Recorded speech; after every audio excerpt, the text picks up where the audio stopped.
ஐயா, மக்களை ஏமாத்துற மாதிரி கவர்ச்சிகரமான தேர்தல் அறிக்கை என்னையா ரெடி பண்ணியிருக்கீங்க? அதாவது எல்லார் மனசுலேயும் அப்படி தான் ஆகிப்போச்சு. தேர்தல் அறிக்கைன்றதே இன்றைக்கி கவர்ச்சிகரமாகவும் ஏமாற்றக்கூடியதாக இருக்குது. நம்ம அப்படி இல்லாமல் வேறு மாதிரி பண்ணலாம் அப்படின்னு ஒன்று. முதல்ல மொழிப்பற்று வரணும்.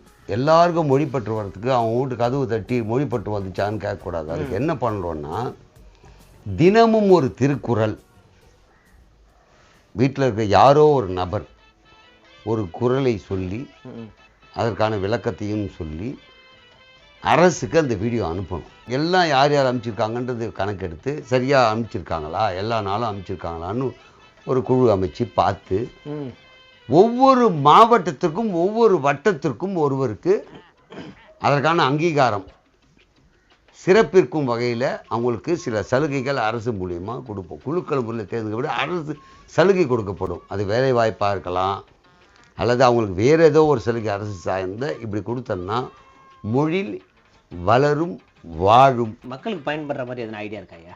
100 யூனிட் ஃப்ரீ அப்படின்றத டோட்டலாக கேன்சல் பண்ணுறோம். மக்களுக்கு பயனுள்ள திட்டங்கள் சொல்லுவீங்கன்னு பார்த்தா இருக்கிற பயனான திட்டத்தையே தூக்கிடுவேன்றீங்க. இப்படி தான் மக்கள் பதறி போவாங்க. என்னடா அது கடைசியிருந்த சலுகையை ஒரு தூக்கிட்டாரேன்னு.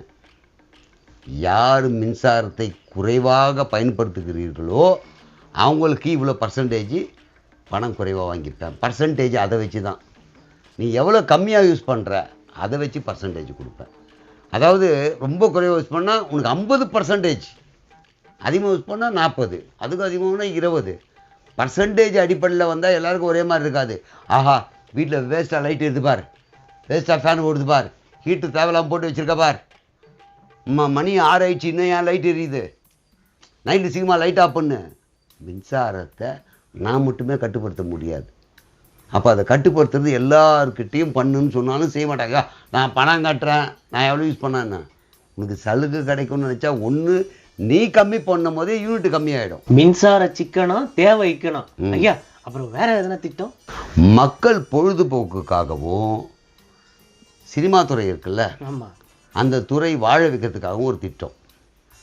அதாவது முதல் 10 நாட்கள் வரியே கிடையாது. படம் எந்த படம் ரிலீஸ் பண்ணாலும் வரி கிடையாது. ரேட்டு கம்மியாகிதா டிக்கெட்டு? எல்லாம் பொழுதுபோக்குக்கு சினிமா தேட்டர் போவாங்களா? இப்போ சினிமா வந்து எடுத்து எங்களது ஓடலை பண்ணல வைக்கல, அந்த பக்கம் ஒரு பக்கம் புலம்பிருக்கான். அவங்களுக்கும் படம் ஓடும். இவங்களும் பொழுதுபோக்கு டென்ஷனில் வாழ்கிறவங்களுக்கு ஒரு தேட்டருக்கு போகிறது ஒரு ரிலாக்ஸ், அதை போக வைப்போமா?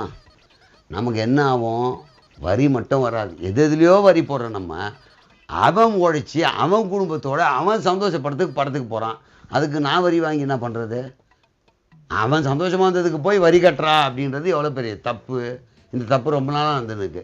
இன்னொன்று, இவங்க ஒரு பக்கம் எங்க படமே ரிலீஸ் பண்ண முடியலங்க, தேட்டரில் டிக்கெட் விலை அதிகம்னு யாரும் வரமாட்டுறாங்க அப்படின்னு ஒரு பிரச்சனை ஓடிட்டுருக்கு.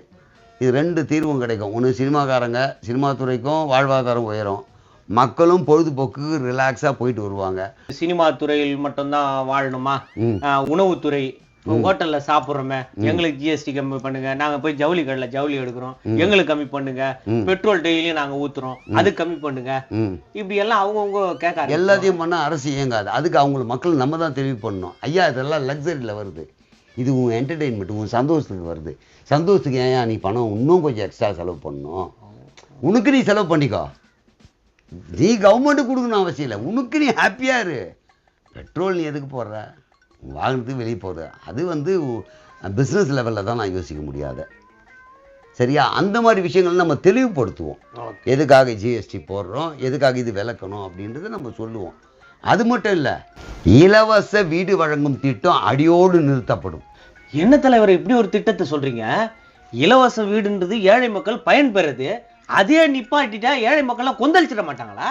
வாடகை வீடு திட்டம் அப்படின்னு வீடு எல்லா இதுவும் கட்டுவேன்.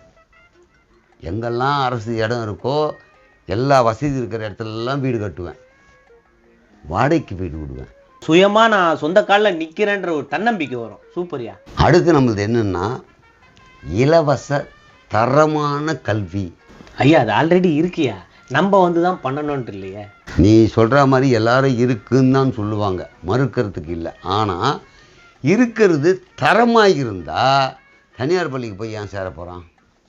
அப்போ நம்ம திட்டத்தில் என்ன மேம்படுத்துகிறோன்னா, ஒவ்வொரு அரசு பள்ளியிலையும் மாணவர்களுடைய படிப்பு எந்த அளவுக்கு இருக்குது, அந்த பள்ளி 100% தேர்ச்சி பெற்ற பள்ளியா, அப்படி இருந்தால் ஆசிரியர்களுக்கு இன்க்ரிமெண்ட்டு ஆகலையா சம்பளத்தையும் குறைப்போம், பர்சன்டேஜ் குறைஞ்சினே போவோம் அவங்களுக்கு. இன்னொன்று, அதே அரசு பள்ளியில் விளையாட்டில் அந்த பள்ளி மாணவன் எதெல்லாம் ஒன்று சாதிச்சிருக்கணும். இப்படி இருக்கிற அரசு பள்ளியில் மாணவர்கள்லாம் ஏதோ விளையாட்டில் சாதிச்சிருக்கணும். அதே மாதிரி அவன் ஏதாவது கண்டுபிடிச்சிருக்கணும். இப்படியெல்லாம் இருந்தால் அந்த ஆசிரியர்களுக்கெல்லாம் ஒரு ஊக்கத்தொகையும் கொடுப்போம். அவங்களுக்கு அந்த மாணவர்களுக்கும் பல சலுகைகள் நம்ம கொடுப்போம். அப்போ அரசு பள்ளியில் பயில்கிற மாணவர்கள் அறிவாளி, ஏன்னா கண்டுபிடிச்சிருக்காங்க, விளையாட்டில் முதன்மையாக இருக்காங்க, கல்வியில் முதன்மையாக இருக்காங்க அப்படின்னு வரும்போது தனியார் பள்ளியெல்லாம் இருக்கிற மாணவர்கள் இங்கே வந்து சேருவாங்க. அப்போது நம்ம தனியார் பள்ளியை நீ மூடுறா, ஏன்டா ஃபீஸ் இவ்வளோ வாங்குற, ஏன்டா இந்த தொல்லையை அவங்கக்கிட்ட போய் பேசுறதை விட நம்ம தரமாக்கிட்டு போவோம். ஆசிரியர்கள்லாம் ரொம்ப முனைப்போடு ஊக்கப்படுத்துவாங்க மாணவர்களை. செய்கிறவங்களுக்கு அரசு சலுகை தருது, செய்யாதவங்களுக்கு தான் சம்பளம் குறைக்கிறது. தனியார் பள்ளி இப்படியே இருந்ததுன்னா கொஞ்ச நாள் இல்லாமல் போயிடும். அது இருக்கட்டும், அரசு மருத்துவமனை தரமாக இருக்கிறது அப்படின்னு ப்ரூவ் பண்ணுறதுக்காக அடுத்த ஒரு திட்டம். யார் ட்ரீட்மெண்ட்டுக்கு வராங்களோ அவங்க, நான் எங்கேயும் லஞ்சம் கொடுக்கல, எனக்கு வந்ததுலேருந்து மாத்திரை கொடுத்தாங்க, வந்த அப்புறம் இவ்வளோ நாளில் சரியாச்சு அப்படின்னு வீடியோ பண்ணி அரசுக்கு அனுப்பணும். அப்படி அனுப்பப்பட்டால் இந்த வருஷத்தில் எத்தனை கேஸு அந்த ஹாஸ்பிட்டலில் உள்ளே வந்தது, எவ்வளோ பேர் வீடியோ அனுப்பிச்சிருக்காங்க, பெரும்பான்மையாக வீடியோ அனுப்பிச்சு குறை சொல்லியிருக்காங்களா, நல்லது சொல்லியிருக்காங்களா, ஏன் நிறைய பேர் அனுப்பலை, ஏன் அட்மிஷனுக்கு உள்ளே வரல, இதெல்லாம் நம்ம கேட்போம். கேட்ட உடனே அரசு மருத்துவமனையில் பணிபுரியும் பணியாளர்களும் மருத்துவர்களுக்கு கூட ஊக்கத்தொகையோ அல்லது இருப்பதை குறைப்பதையோ பரிசீலனை செய்வோம். அப்போ எல்லாரும் கவர்மெண்ட் ஹாஸ்பிட்டலுக்கு தைரியமாக வருவாங்க. எந்த தப்பு தண்டா நடக்க வாய்ப்பில்லை. ஒருவேளை நடந்தாலும் கூட வீடியோவில் சொல்லிடுவாங்க. இதை வீடியோ பார்த்து, ஐயா எனக்கு நடந்தது, நீ எடுத்து போட்டு விட்டு போ, நாங்கள் அதுக்கு ஆள் வச்சுருக்கோம், பார்த்துடுறோம். அதே மாதிரி நல்லது நடந்ததுயா, இந்த ஹாஸ்பிட்டல் வந்தேன், எனக்கு இந்த ட்ரீட்மெண்ட்டுக்கு வந்தேன், இத்தனை நாள் ஆச்சு, சரி பண்ணி அனுப்பிச்சிட்டாங்க, ரைட். அப்போது அரசு மருத்துவம் மீது நம்பிக்கை வரும். அதுக்கான திட்டத்தை நம்ம இந்த தேர்தல் அறிக்கையில் சொல்ல போகிறோம். இதுவும் சிறப்பான திட்டமாக இருக்க.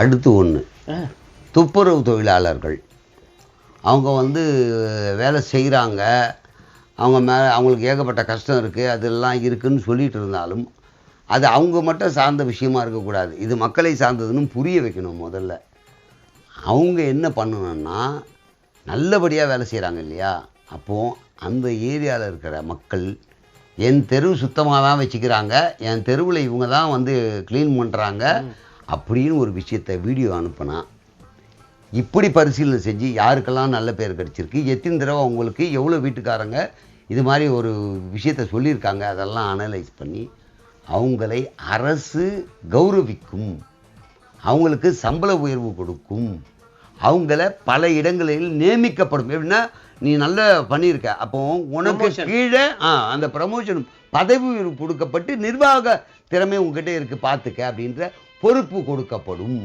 அப்போ அவங்க எப்படி ஒர்க் பண்ணுவாங்க, ஏற்கனவே ஒழுங்காக தான் வேலை செய்கிறாங்க. இன்னும் எல்லா வீட்டுக்காரங்களும் எனக்கு ப்ரமோஷன் இந்த ஏரியாவில் இருக்கிறவங்க தான், அதிகாரி கிடையாது. அப்போது எல்லாம் பண்ணன்னா அவங்க வீடியோ அனுப்புவாங்களா நம்மளை பற்றி? அப்போ எல்லாருக்கிட்டையும் அம்மா ஏதாவது இருக்கா, க்ளீனாக இருக்குது பார்த்துக்கம்மா, ஏதோ ஒன்று பேசுவாங்க, எல்லாருக்கிட்டையும் பேசுவாங்க. அவங்களும் என்ன சொல்லுவாங்க, ஆமாங்க சுத்தமாக தாம்மா இருக்குது, உங்களால் முடிஞ்சால் நான் சுத்தமாக தான் பண்ணேன்னா ஒரு வீடியோ மட்டும் அரசுக்கு அனுப்பிச்சிங்க. ஐயா, அப்போ எல்லாத்தையுமே இந்த வீடியோ வடிவில் தான் நீங்கள் கொடுக்கணும், சொல்லணும், பாராட்டணும் போது, அப்போ அதுக்குன்னே நீங்க ஒரு தனி இலாக்கா உருவாக்குற மாதிரி இருக்குமே, இன்னும் உங்களுக்கு நிதி நெருக்கடி ஏற்பட்டுறாதா? இப்போ இருக்கிற இந்த குழப்பத்துக்கெல்லாம் போய் கோர்ட்டில் நின்று இதுக்கெல்லாம் ஆளை போட்டு, இதுக்கெல்லாம் விஜிலன்ஸ் போட்டு, இதுக்கெல்லாம் ஆஃபீஸரை போட்டு பண்ணுறதை விட இப்போ எத்தனை வேலை ஆள் ஃபிக்ஸ் பண்ணோம், அதுக்கு ஒரு இலாக்காக ஒரு 100 பேர், எத்தனை பேர் வேலை செய்கிறாங்க தெரியுமா? இப்போ 8 கோடி பேர் வேலை செய்கிறாங்க. நான் சொல்கிறது 8 கோடி பேர் வீடியோ எடுக்கிறாங்க. 8 கோடி பேர் நான் சம்பளமே கொடுக்காம நல்லவங்களை தேர்ந்தெடுக்கிறாங்க. புரியுதா? அப்போது நமக்கு வேலையாட்கள் அதிகமாக இருக்காங்க. யார்? அவங்களுக்கு நல்லது செய்கிறது தான் அவங்க வீடியோவே போடுறாங்க. அதில் அவங்கள வேலைக்காரங்களாக வைக்கல. நீங்கள் சொல்லுங்கள், தப்பு இருந்தால் சொல்லுங்கள். நீ மணி எழுதினா வீட்டுக்கு வந்தெல்லாம் பண்ண வேணாம், நீ வீடியோ அனுப்பிச்சி விடு. நம்ம இலாக்கா கொஞ்சம் பேரை போட போகிறோம், சில இலாக்காக்கள் தூக்க வேண்டியது இருக்கும். இது ஒரு நாள் முதல்வன் திட்டத்தை விட பயங்கரமான திட்டமா இருக்கு ஐயா. அப்போ மக்களே நேரடியாக அரசியலுக்கு வந்துடுறாங்களே. இதுதான் வேணும். மக்கள் கட்சிக்கு தான் வர தேவையில்லை. என் கட்சிக்கு வந்து சேரு, உன் கட்சிக்கு அரசியலுக்கு வரணுன்றதான் என்னுடைய நோக்கமே. எல்லாருக்கும் அரசியல் தெரியணும், எல்லாருக்கும் அரசியல் புரியணும், எல்லாரும் அரசியலில் இறங்கணும். அதுக்கு ஆக்கப்பூர்வமான விஷயம் இதுதான். அவர் சொல்லி பண்ணார், இவர் சொல்லி பண்ணார், அவர் ஆவாதால பண்ணார், இவர் ஆவாதான பண்ணார் இல்லை. செவி சாட்சி இதை கேட்டோன்னா மக்களே இல்லை, நம்ம அனுப்புறதுக்கான ஒரு வேல்யூ இருக்குது, நம்ம அனுப்பிச்சோன்னா அதுக்கான நடவடிக்கை இருக்குது அப்படின்றது தெரிய வரும். இதை தான் நானும் எதிர்பார்த்துட்ருக்கேன். இப்படி வரணும், மக்களுக்கு புரியணுன்ட்டு.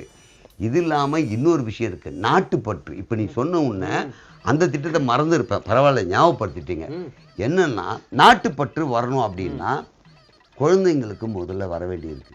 இந்த குழந்தைங்களுக்கு வரணும்னா எப்போத்துலேருந்து வரணும்? பள்ளி பருவத்திலேருந்து வரணும். அப்போ நான் என்ன சொல்கிறேன், குறும்படங்கள் எடுத்து வச்சுப்பேன். கப்பல் ஓட்டிய தமிழர்,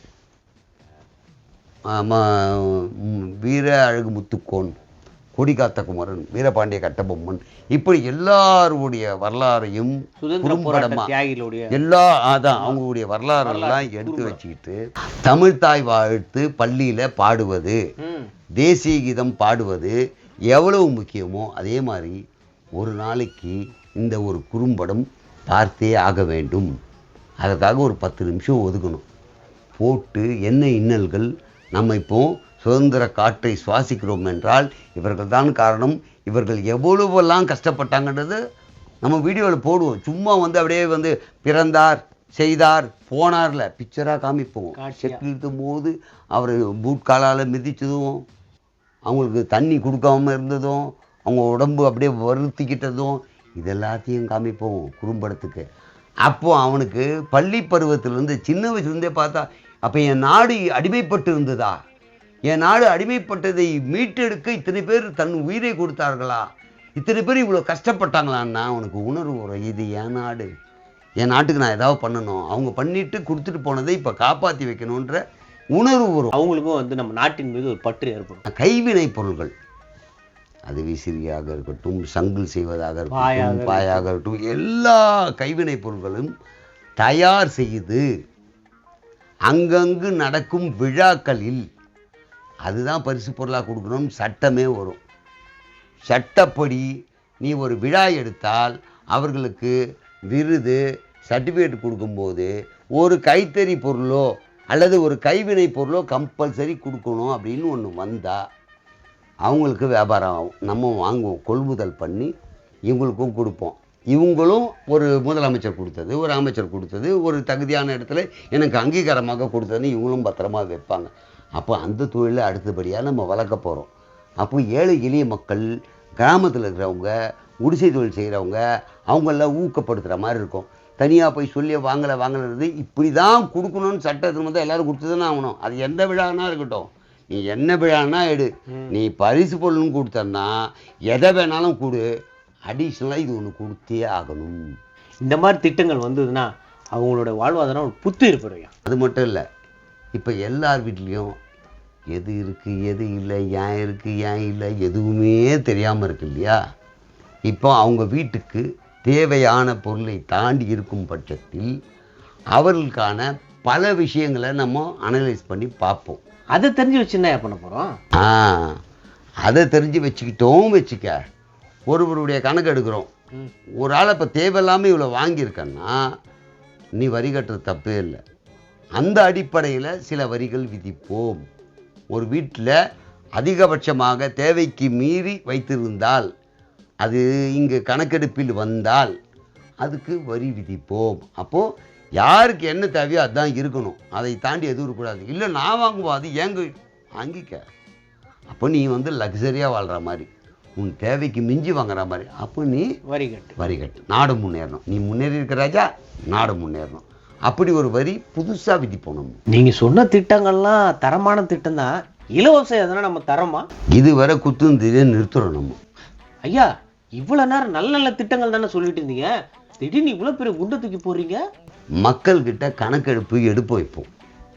இலவசம்லாம் நிறுத்திட்டு எதுக்கு இலவசம் வேணும், மக்களே சொன்னது தான் இலவசம் தரணும். நம்ம முடிவு பண்ணிட்டு நம்ம ஏதோ ஓனர் மாதிரி நான் இது இலவசம் உனக்கு தரேன், அது இலவசம் தரேன், இது இலவசமாக வாங்கிக்க, நம்ம தர்மம் போடுற மாதிரி இருக்குது. அவங்க நம்ம யாசகம் கேட்குற மாதிரி இருக்குது. அவங்க தான் நம்மளை உட்கார வச்சுருக்காங்க. அப்போ அவங்கள கேட்போம் இதெல்லாம் இலவசம் வேண்டும் அப்படின்னு. நியாயமாக இருக்கும் பட்சத்தில் அதை மட்டும் தான் நிறைவேற்றுமே தவிர நமக்கு தூங்கி ஏஞ்சி என்னெல்லாம் தோணுச்சோ அதெல்லாம் இலவசம் தரமாட்டோம். ஐயா, இந்த ஃபெஸ்டிவல் டைம்லலாம் கொடுக்குறாங்கல்ல இலவசங்கள், அதெல்லாம் மறுபடியும் கண்டினியூ ஆகுமா? 100% உத்தரவாதத்தோடு சொல்கிறேன்னு கண்டினியூ பண்ண மாட்டேன்.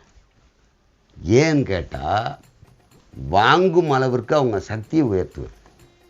நீ இலவசத்தை எதிர்பார்த்து ஃபெஸ்டிவலே கொண்டாடக்கூடாது. வீட்டில் நீ கொண்டாட உன்னால் முடியுன்ற விஷயத்த அவங்களுக்கு ஊக்கப்படுத்துவேன். சரிங்கய்யா, அப்போ இன்னும் மக்களுக்கு நலன் பயக்கக்கூடிய விஷயங்கள் இருக்கா?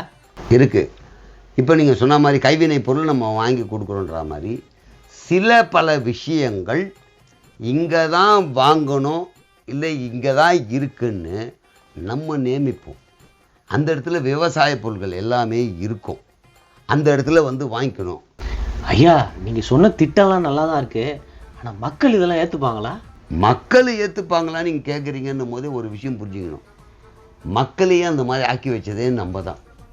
இப்போ இருந்தாவது இது மாதிரி பண்ணும்போதாவது புதுசாக ஒரு சிந்தனையும் புதிய செயல்பாடும் உருவாகும். இதுக்கு முன்னாடி இலவசம் தரலன்னு எவனும் போராடினதே கிடையாது. ஆனால் இப்போ இலவசம் கொடுக்கலன்னு போராடுறாங்க. ஏன்னு கேட்டால் இதெல்லாம் குத்துந்தது தானே, ஏன் கொடுக்கலன்றாங்க. அப்போ கொடுத்து பழகினது யாரு? நம்ம. அது மாதிரி இப்போ நம்ம கொடுக்குற இந்த அறிக்கை முதல்ல வேணால் என்ன இது புதுசாக இருக்கே, வேறமாக இருக்க, செட் ஆகிடுவாங்க.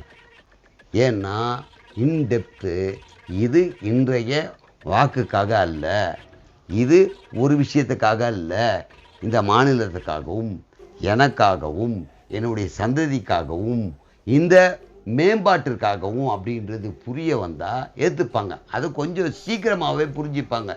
ஏன்னா இப்போது எல்லாருமே ஒரு சின்ன சின்ன ஆசைப்பட்டு தான் நாசமாக போயிட்டோன்னு புரிஞ்சு போச்சு எல்லாருக்கும்.